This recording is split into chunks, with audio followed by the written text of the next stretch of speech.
What are the geopolitical effects of coronavirus on Asia? There's some prognostication that China is now going to seize the mantle of regional and global leadership. I'm not sure that's right. If you look at the Chinese economy, it is recovering faster and sooner than the United States, but it was hit harder first. And remember that almost half of China's export markets are now the countries being hit by the coronavirus, like the United States.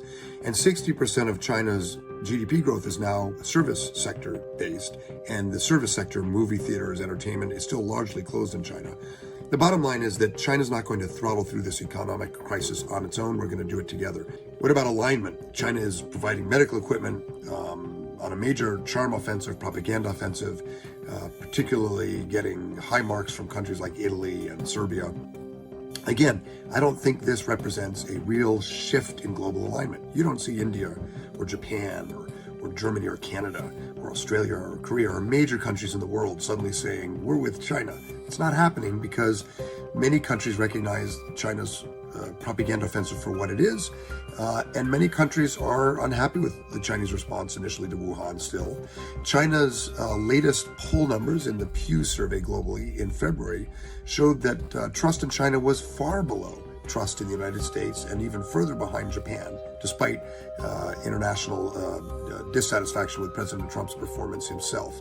So the question now is, will the U.S. continue to muddle through, to focus on blaming China, to fail to pull together the kind of international response that we did in the wake of the 2004 tsunami when the United States, Japan, Australia, and India created the Quad for emergency relief?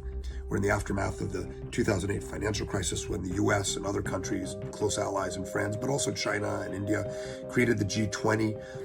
The U.S. in these crises performs at its best, not when it blames and attacks and insists that all countries call this the Wuhan virus.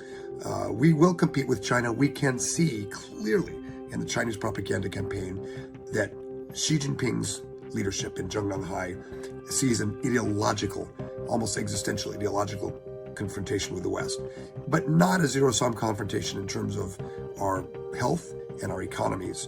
And so the U.S. will lead not by blaming and isolating, but by competing through leadership, by creating institutions, new patterns of cooperation, new kinds of institutions like we did in the aftermath of the tsunami in 2004, the global financial crisis. And after the global financial crisis, the U.S. grew enormously in terms of economic power. The question is, can our diplomatic strategy do what has to be done right now? And that's what I would watch over the coming months, even as we rightly stay focused on our own health and our own economy.